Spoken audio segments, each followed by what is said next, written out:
She was promised freedom, but woke up in a gilded cage, bound to the Wolf of Monte Carlo. What began as her father's debt spiraled into a war of blood, betrayal, and forbidden love,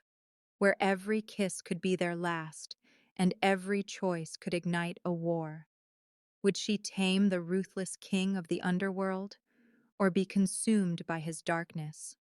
Before we dive into today's story, I'd love to know,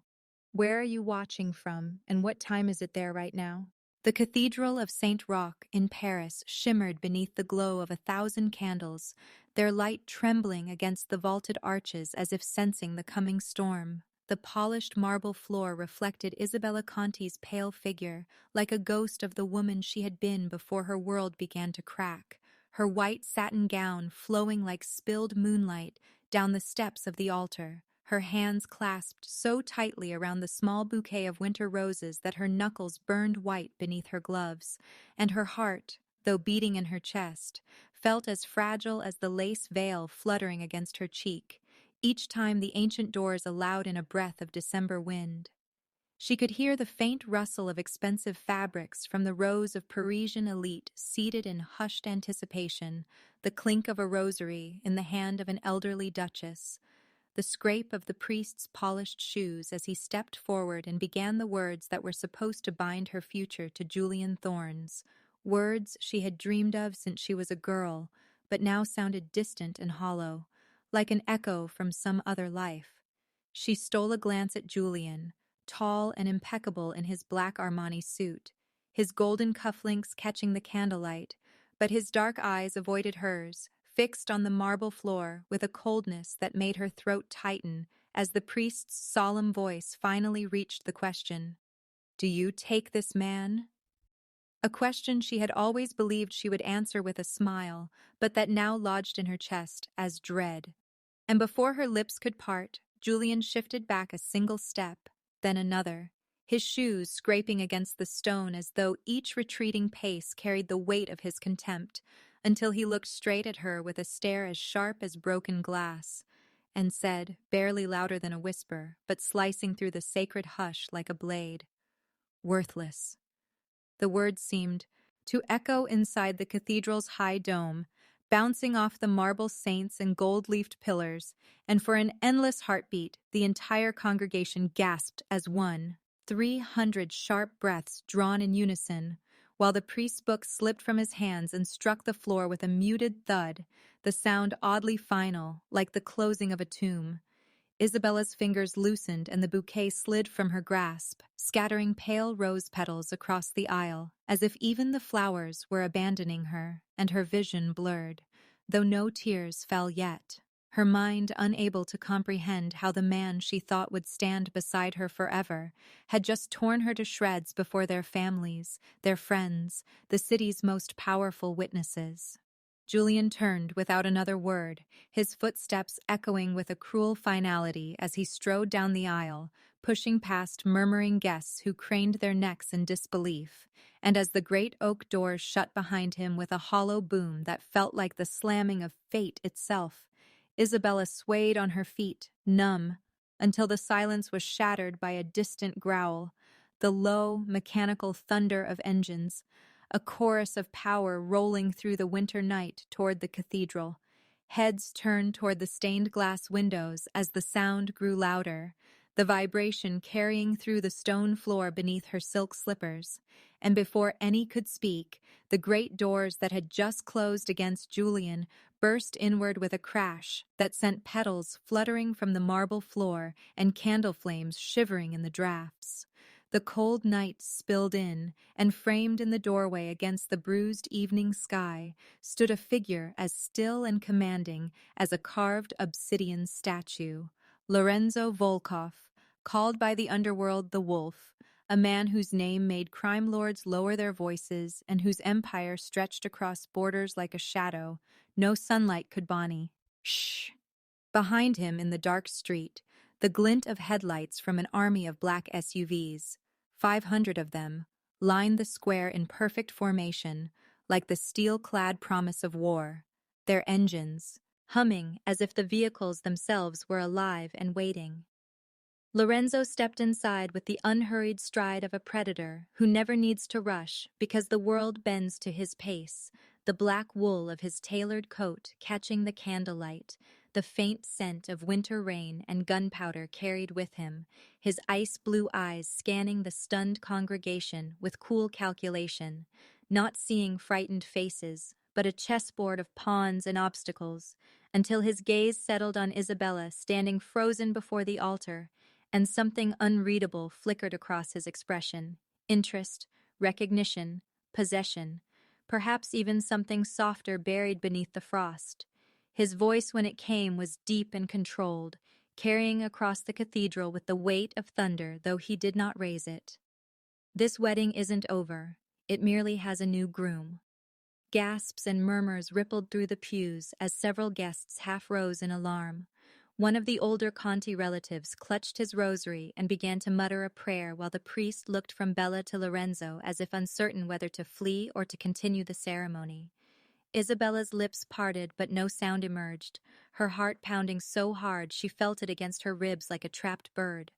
The shock of Julian's betrayal, still raw, and now mingled with a confusion she could not name, as Lorenzo advanced toward the altar, his polished shoes clicking steadily on the marble, the hush of the cathedral deepening with each step, as if the building itself recognized a new master entering its hallowed space.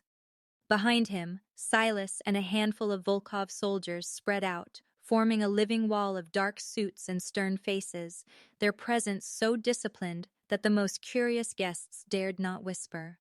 Julian's absence felt like a vacuum now, his cowardice stark against the iron will of the man who had come to claim what had been left at the altar. Lorenzo reached the lowest step of the altar and extended a gloved hand, not rough or hurried, but steady, commanding, as if inviting yet leaving no room for refusal.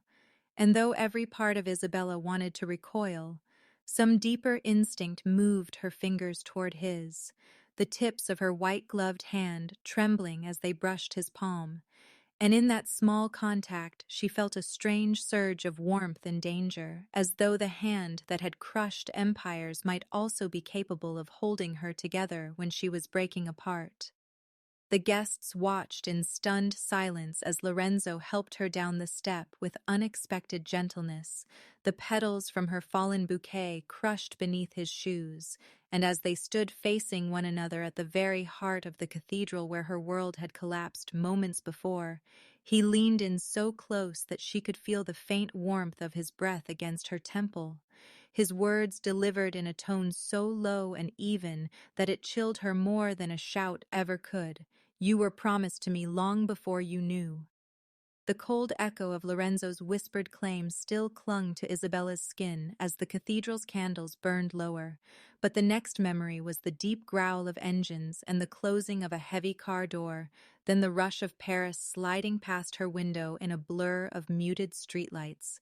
She sat stiffly in the back of a black SUV between two silent men in dark coats, her veil discarded somewhere in the cathedral's dust, her fingers clenched together in her lap as she stared at the passing streets and tried to convince herself she was not being kidnapped, even as the truth pressed in on her like the scent of leather and gun oil in the car. And across from her, Lorenzo sat in perfect composure, a dark silhouette with eyes glinting like shards of ice whenever a streetlight slashed across his face, speaking not a word during the long drive that carried them out of the city and south through the silver-lit night toward the Mediterranean. When she finally saw the pale line of dawn over the sea, the convoy was winding down a private coastal road that clung to the cliffs above the waves, the sky turning pearl gray as the lead SUV slowed before wrought iron gates that opened without a sound to reveal a villa that looked carved out of the cliff itself, a fortress of glass and pale stone rising in clean, modern lines above the restless blue water. She was ushered through towering doors into a suite whose sheer size startled her, walls of glass giving way to a balcony that seemed to hang over the dark sea, polished marble floors cool under her feet, silk curtains breathing in the faint sea breeze, and at the far end a bed draped in cream and gold that looked less like a place to sleep and more like a throne disguised as comfort.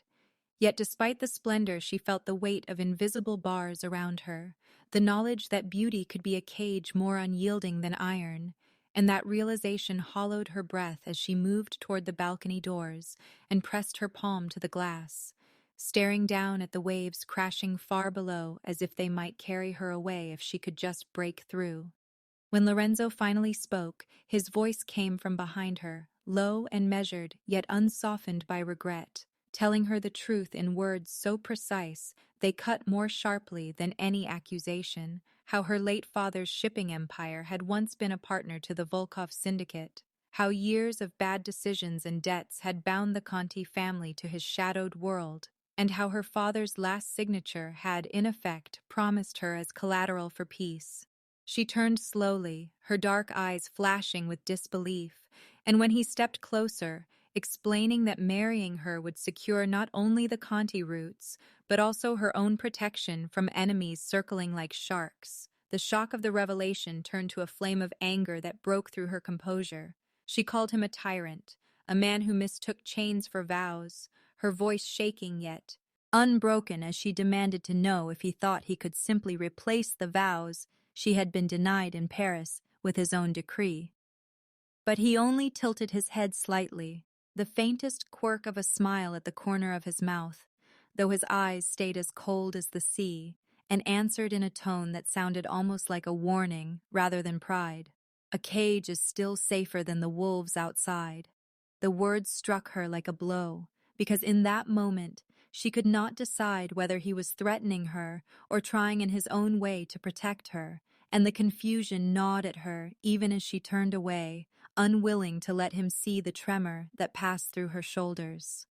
Later that morning, as the sun rose over the Mediterranean and painted the water in sheets of molten gold, she stood barefoot on the balcony, the wind tangling her dark hair, her gaze fixed on the horizon, while inside the suite she heard the muted exchange of men's voices. Silas, the lieutenant whose scarred face bore the stories of a dozen battles, speaking in a tone both wary and respectful, telling Lorenzo that she was too proud, that a heart caged against its will would always seek a crack in the bars, that she would run given the first chance. She caught the faint scrape of a chair and Lorenzo's quiet reply, lower than the waves below, and though she could not hear the exact words, she felt the weight of his silence, the pause of a man who was calculating risks, yet perhaps hiding something more human beneath the armor of command.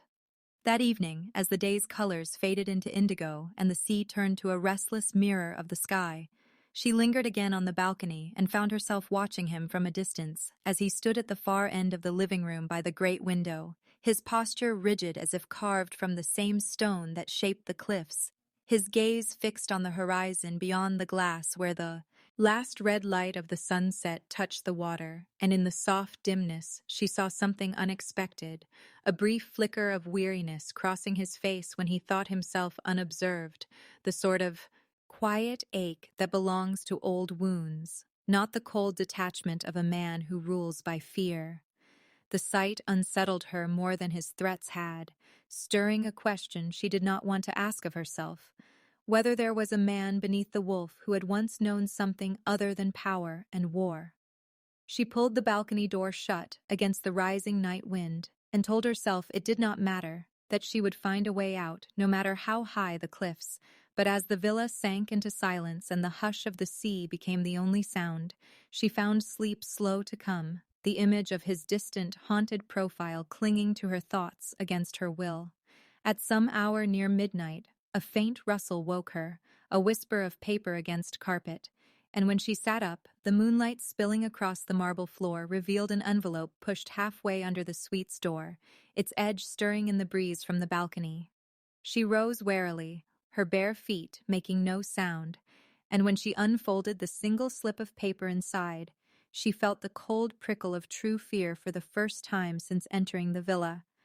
The message, written in a hurried, slanted hand, read only, "Your brother's debts will kill you both. Trust no one." The night wind off the Mediterranean still smelled of salt and rain when Bella pressed the mysterious note to her chest, its warning burning into her mind as she dressed in a simple midnight blue dress and slipped past the guards in the corridor of Lorenzo's penthouse, her heartbeat quickening at every soft step on the marble floor. Monte Carlo glowed beneath her like a jeweled trap, the streets humming with the nocturnal pulse of wealth and danger, and she could not shake the memory of the flicker in Lorenzo's eyes on the balcony, the hint of some buried wound that almost made him seem human, yet her focus sharpened as she entered the gilded casino where the chandeliers spill. Golden light across crimson carpets, and the air shimmered with the rustle of cards and the muted clink of glasses, because there at a secluded poker table sat Gabriele, her brother, still boyish under the expensive charcoal suit, but his hollow eyes shadowed by nights of reckless gambling, his fingers fidgeting with a stack of chips as if they were his lifeline. When he saw her approach, the surprise and shame that flashed across his face cut her more deeply than any threat ever could, and in a low, urgent whisper he confessed that his losses were not merely foolish wagers, but a debt spiraling into the millions, owed to the Orsino family who had begun circling like sharks, demanding repayment in ways that left no doubt they were prepared to draw blood. Yet before Bella could scold or comfort him, her breath caught as she noticed across the room 3 men in impeccably tailored black Armani suits, Casimir's enforcers, their cold stares fixed on Gabriele like predators sizing up prey, the subtle bulges beneath their jackets betraying concealed weapons.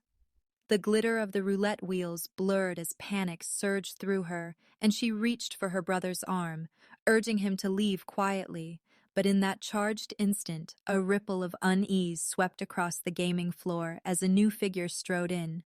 Lorenzo Volkov himself,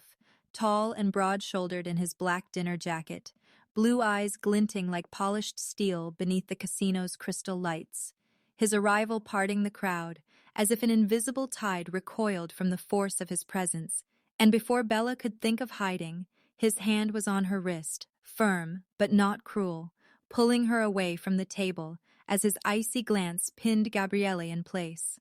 The walk to the limousine outside felt like an eternity compressed into heartbeats, the Monte Carlo night full of murmurs and the distant lap of waves against the harbor, while the scent of Lorenzo's cologne, sharp and clean, brushed against Bella's senses like a forbidden memory. And the moment the car door shut behind them, the fragile silence shattered into a storm of words, her anger spilling forth in fierce accusations, calling him arrogant, controlling, a tyrant blind to the pain of others, while he listened with an expression carved in stone, before retorting with a cold edge that stung her pride, yet concealed an undercurrent of something far less simple than disdain, a dark care that neither would name. The air between them inside the sleek black limo grew charged and fragile at once, their voices rising and falling like dueling violins until the driver's phone chimed and Silas's grim voice came over the line, delivering news that turned Lorenzo's face ashen beneath the dim cabin light. His private dock in Marseille was burning, the fire so intense it had consumed a shipment worth millions, and as the brief report ended, a single name surfaced amid the ashes and the smoke, a name that made Lorenzo's jaw clench like the snap of a steel trap, Gabriele. The flames from the burning dock still flickered in Lorenzo's icy eyes as the convoy roared into the iron-gated fortress of Volkov's Marseille headquarters, the courtyard slick with rain and lit by floodlights that cast jagged shadows against the stone walls. And before Bella could steady her breath after the harrowing ride from Monte Carlo, Silas stormed forward like a thundercloud with his black coat flaring and his hand resting on the butt of his pistol, his voice a growl that cut through the damp night as he accused her of orchestrating the dock inferno, calling her the Orsino's serpent in silk, while the guards at the periphery shifted uneasily, their fingers grazing their triggers as if waiting for the wolf's silent signal to end her life there and then.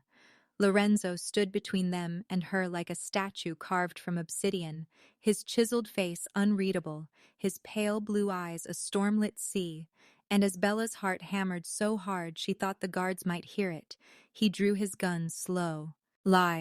deliberately, raising the dark barrel until it aligned with her heart, the glint of moonlight on the steel catching her breath as his silence stretched like the edge of a blade, the only sound the rain hissing in the courtyard torches, and in that unbearable pause Bella's legs trembled, yet she lifted her chin, refusing to cower, her voice cracking, but steady enough to plead for a single chance to prove her innocence, her words, "Give me 24 hours. I'll prove who betrayed you,"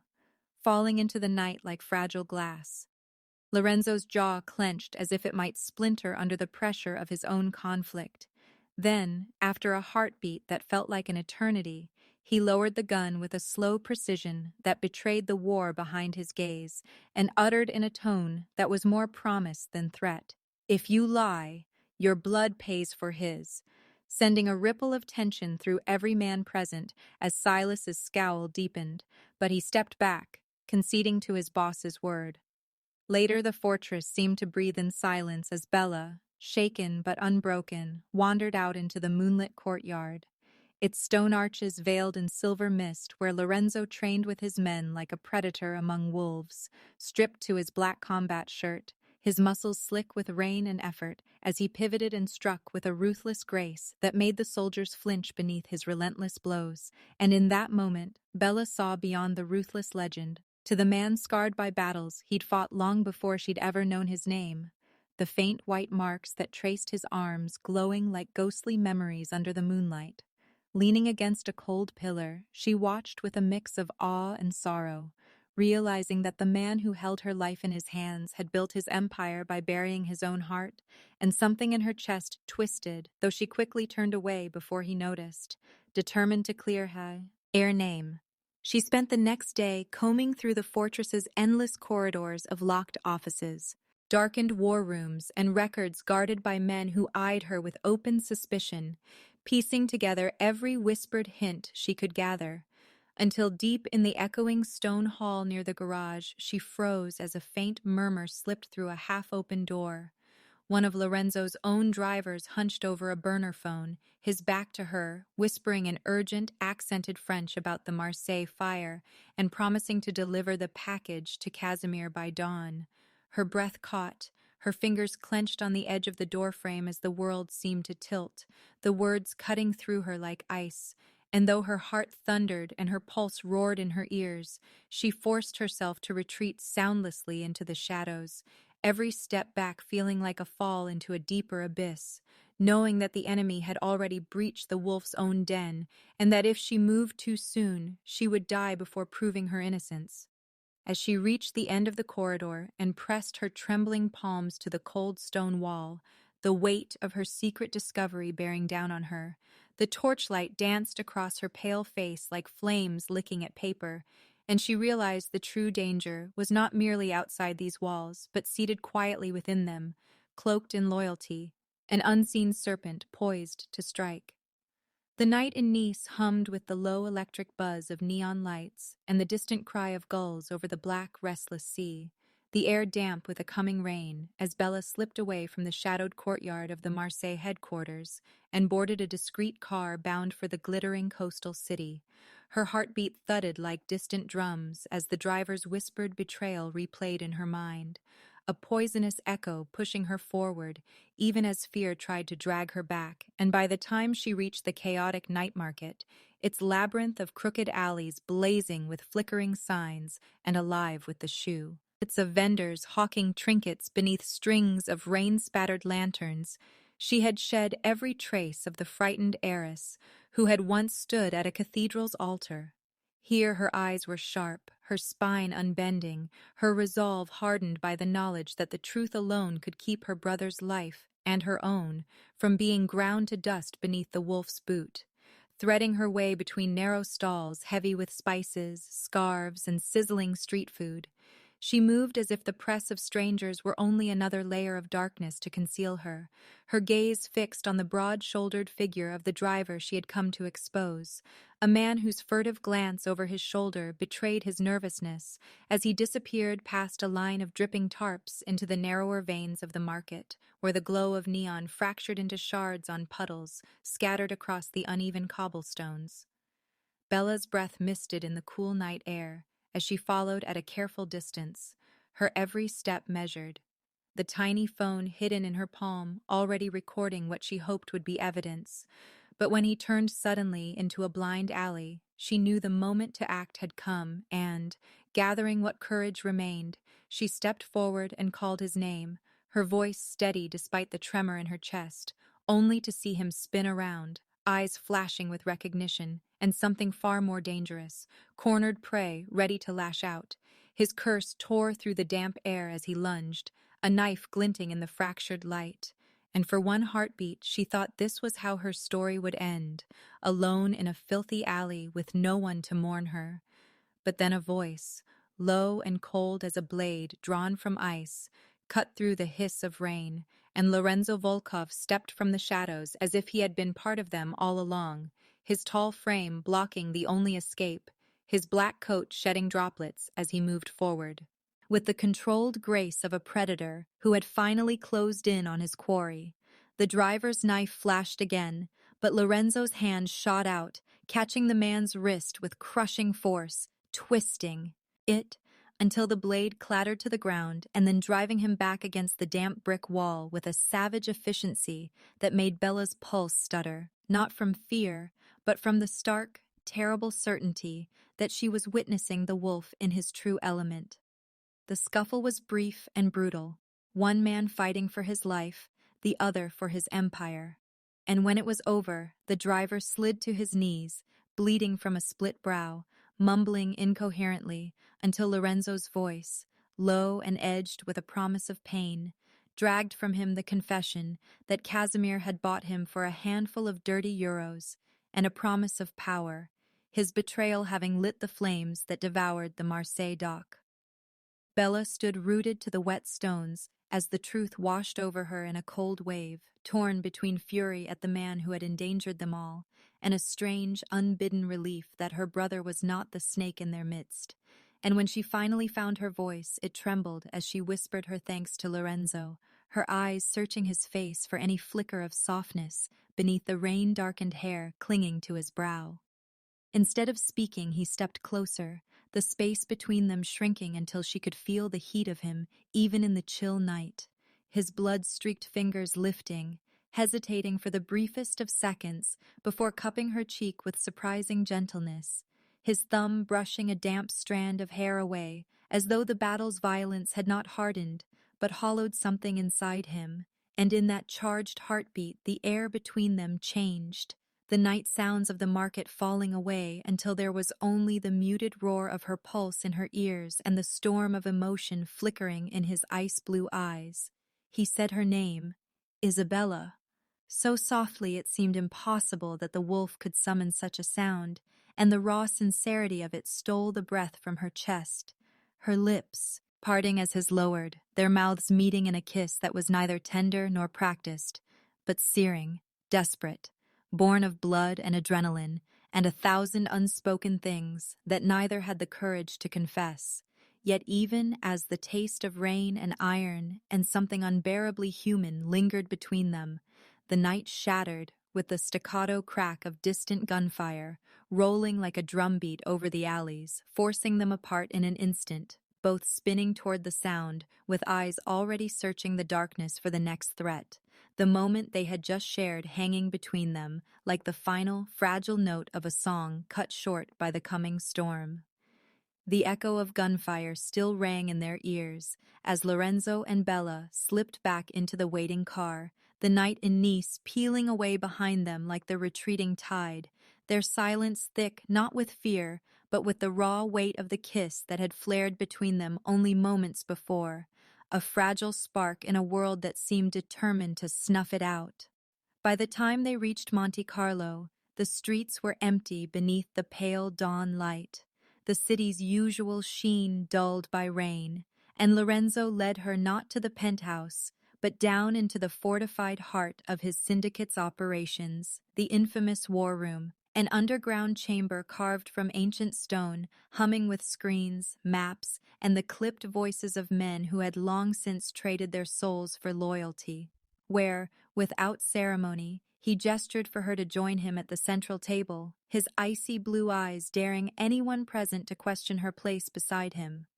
It was in that room, beneath the cold glow of digital maps charting the Mediterranean's veins of trade and smuggling, that the nature of their alliance shifted, because as the men discussed shipping routes and ambush points, Bella, who had spent her youth learning the rhythms of her father's once powerful Shah peeping empire, quietly leaned forward and pointed to ports and choke points that even the seasoned lieutenants had overlooked, her calm confidence weaving strategy into their plans like a silk thread. Into armor, earning grudging nods from Silas, and though he said nothing, the faintest flicker of pride in Lorenzo's guarded expression. The days that followed bled together in a tense, relentless rhythm of planning and strikes. Phone calls at odd hours, encrypted messages, whispered meetings in back-alley cafes and high-rise suites, while, in quiet moments when they were alone, their shared glances carried the weight of something unspoken, the unacknowledged memory of rain-soaked lips brushing in the alley. That fragile thread of connection was tested in Genoa, where the Orsinos, desperate to crush the resurgent Volkov grip on the docks, laid an ambush beneath the cover of night, filling the air with the metallic scent of salt and oil as they turned the darkened shipping yards into a trap of steel and gunfire. Bella, crouched behind a stack of crates, felt her pulse thunder as the rattle of automatic weapons tore through the night. And when she saw Lorenzo exposed on the open catwalk above, silhouetted by the orange glow of a burning crate, and unaware of the gunman taking aim from the shadows, she moved without thought, scrambling up the slick metal ladder, throwing herself at him just as the shot cracked the air, the bullet sparking off the steel where his head had been a heartbeat earlier, and together they crashed behind cover, her breath ragged, his arm curling protectively around her as if the action had been instinct rather than strategy. The firefight dragged on, brutal and chaotic, until the last of the Orsino attackers fled into the night, leaving only the echo of boots on wet concrete and the distant wail of approaching sirens. And when silence finally fell, broken only by the sigh of the sea against the rust-stained pilings, Lorenzo turned to her, his face smudged with soot and blood, and for a heartbeat there was no wolf, no crime lord, only a man staring at the woman who had saved his life, something unguarded glinting in his eyes before he murmured a hoarse "thank you" that held the weight of an oath. Back in Monte Carlo, the war escalated like a storm tightening its spiral, with Casimir striking at their supply lines, bribing officials, and scattering whispers of betrayal like poisoned seeds. Yet each time Bella stood at Lorenzo's side, her insight slicing through the fog of war with quiet precision, winning her not just his trust, but the wary respect of the syndicate's inner circle. Though the shadows around them grew darker as Casimir's obsession with her became a rumor that spread like wildfire, his threats more brazen, his promise to take her as leverage, not just a tactic, but a personal vendetta. Late one night, as they studied maps in the war room, she noticed the faint tremor in Lorenzo's hand where it rested near hers on the table. And in that subtle sign of strain, she glimpsed the man beneath the wolf, scarred and burdened, yet unwilling to bend. An unspoken understanding passing between them like the brush of a wing, neither acknowledging it aloud for fear it might shatter under the weight of words. And just as the tide of their campaign began to turn, a new wound struck from within as a trusted aide, whose face they had both passed 100 times without suspicion, slipped a message across the dark veins of the underworld to Casimir, revealing that the wolf and his reluctant queen would soon be stepping into the candle-lit opulence of a Venetian gala, an event that, for their enemy, would be less a party than a hunting ground.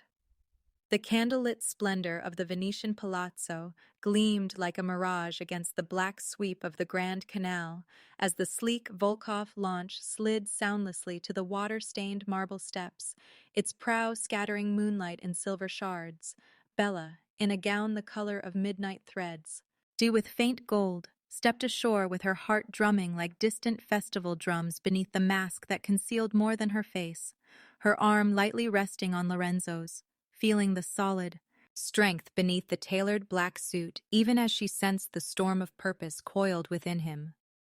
They passed through the great doors into a ballroom, awash in a glow of 1,000 candles mirrored in polished floors, music drifting like smoke above the murmur of guests, unaware that they were dancing on the edge of a blade. And if the couple seemed like a sovereign king and his queen in exile returned, only they knew the weight of the war that stalked them in the shadows beyond the chandeliers. As they moved among the glittering crowd, their poise was flawless, yet the tension between them was a live current. Every brush of his fingers at the small of her back, every fleeting glance they exchanged carried unspoken words, the memory of battle, and of the kiss in the rain, and of the war they had fought together to reach this moment. When the orchestra swelled, he led her onto the wide parquet floor beneath the frescoed ceiling, where saints and angels gazed down in mute witness, and in that slow, measured dance their bodies swayed in perfect time, though their hearts raced with an awareness of unseen danger, the gleam in his ice-blue eyes both a promise and a warning, the quickened rise and fall of her breath hidden by the steady grace of her steps. The illusion of calm shattered. In the instant, a masked figure near the gallery fired the first shot, the sharp crack slicing through the waltz like a blade and turning music into panic. Guests screaming as chandeliers trembled and shattered, glass rained like frozen tears. In a heartbeat, Lorenzo turned, placing himself between Bella and the gunman who spilled from the shadows with weapons raised. The wolf in full fierce stride as he shoved her behind a marble column, even as a second shot struck, slamming into his shoulder with a force that staggered him, but did not bring him down. She saw the stain of blood bloom against the black. "Fabric," heard his breath hiss between clenched teeth, and for a moment the world seemed to narrow to the sight of him still standing, unbowed, his pistol raised with deadly calm while chaos erupted around them. Someone shouted for her to take cover, but Bella, her pulse fierce and her fear transmuted into steel, snatched up a fallen guard's pistol, the metal cold and heavy in her palm, stepped out from behind the column, and, with her father's steady hand guiding her memory, leveled it at the masked man trying to flank Lorenzo, firing a single warning shot that struck a pillar inches from his head and sent him staggering back long enough for Lorenzo to pivot, ignoring the blood running down his arm, and drive the attacker to the ground with a precise, brutal shot that ended the threat. Smoke curled beneath the chandeliers as the fight dragged across the ballroom's mirrored walls, Casimir himself appearing at last like a viper sliding from the dark, a pistol in one hand, and a grin that curdled the air between them as he taunted the wolf for bringing a bride to his battlefield. But before the words could poison the air further, Lorenzo moved, injured yet unyielding, closing the distance in a flurry of motion that sent them crashing against an overturned table in a rain of shattered glass and spilled champagne, the struggle a vicious, desperate clash of fists and steel as Bella, pressed to the wall by the rush of terrified guests, fought down her instinct to run and instead fired another shot that forced one of Casimir's men to dive for cover, clearing the path just as Lorenzo, seizing the moment despite the blood that slicked his left arm, slammed Casimir back into the edge of the grand dais, and with one final decisive blow, wrested the pistol from his rival's hand and turned it on him. The flash of the shot stark and final, as Casimir crumpled to the polished floor beneath too. He wailing frescoed saints. For a heartbeat there was silence, broken only by the ragged breaths of the victors and the distant growing keening of police sirens drawing near across the labyrinthine canals, and then Bella was there, pushing past overturned chairs and stunned onlookers to reach Lorenzo as he sagged against the dais, his strength suddenly ebbing now that the fight was done, his lips pale yet curved in a faint grim smile, as if some long-waged war had finally found its end. She dropped to her knees beside him, her hands pressing against the wound that still bled too freely, her eyes bright with a defiance that refused to let him go. And he raised one unsteady hand, his fingers brushing her cheek with a tenderness that belied the iron in his soul, drawing her closer until his breath, shallow and flecked with pain, warmed her ear as he whispered, in a voice no one else could hear, the words that bound the moment like a vow forged in blood and fire. "Don't let them take you." before his head fell lightly against her shoulder, just as the sirens outside rose to a mournful wail, promising that the night's battle was far from over. Bella's scream was drowned by the chaos as Lorenzo sagged against her, his blood warm against her palms, while the last echoes of gunfire faded beneath the wail of distant sirens. She pressed both hands to his torn shoulder, whispering fiercely that he wasn't allowed to die, that he couldn't leave her now after all they had endured, her eyes never leaving his pale face as she guided him through the shattered ballroom toward the marble terrace where Silas and a handful of loyal guards formed a defensive ring, their guns raised while police boats closed in on the dark canals below. The ride back to Monte Carlo that night was a blur of salt-streaked wind and red-stained bandages, Lorenzo half-conscious yet refusing to release Bella's blood-smudged fingers, his hoarse voice rasping only her name as if it were an anchor keeping him tethered to the world. At the Volkov Palazzo, overlooking the moonlit sea, doctors rushed in and out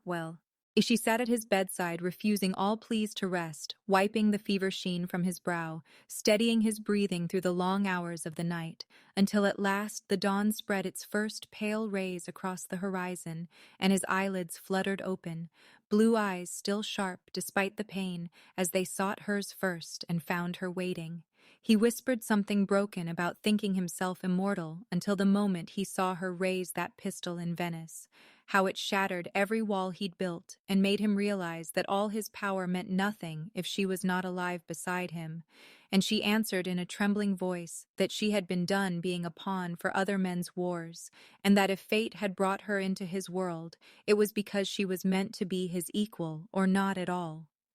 As the sea turned gold beneath the rising sun, he struggled upright with her arm braced around him, moving slowly but with the old iron still in his bearing, and led her out onto the wide balcony where gulls wheeled over the breaking waves, the sky flaming like embers after the storm, and there in the raw hush of early morning he caught her chin gently between his scarred fingers, the same hands that had held a gun to her once, and told her in a voice rough with both gravel and tenderness, "I thought I was claiming a pawn,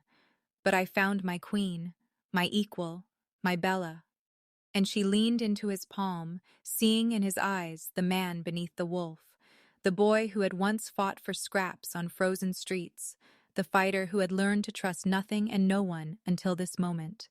Together they stood at the balustrade as the tide washed against the cliffs below, their silhouettes framed by the newborn sunlight, while in the great hall behind them, Silas and the lieutenants of both Volkov and Conti families gathered, waiting to pledge their allegiance to a united front no longer torn by rivalries. For the Mari, age once meant as leverage had become the cornerstone of an alliance strong enough to keep the Orsinos scattered and broken. Bella turned to face those men later that day not as the frightened captive, who had first arrived in Monte Carlo, but as a woman who had walked through fire and survived, her steady voice outlining plans for rebuilding the dockyards, protecting the widows of the fallen, and ensuring that no child under their banners would ever again be traded like debt's collateral, earning silent nods of respect, even from hardened captains who once thought her only a bargaining chip. Lorenzo watched from his chair, his wounded arm still bound in linen, a rare quiet in his expression as pride mingled with something softer when he saw her command the room with grace and steel. When the meeting broke and the long shadows of afternoon reached toward the sea, he found her alone in the great gallery, staring at a portrait of his mother, an immigrant seamstress who had taught him his first lessons about loyalty, and he stepped up behind her, his breath warm at her temple as he murmured that his empire had always been built on fear and iron, but that she had taught him how to build it, also on trust. Dusk deepened and brought with it the hush before the next storm. Yet for the first time in years, the palazzo felt not like a fortress, but a home,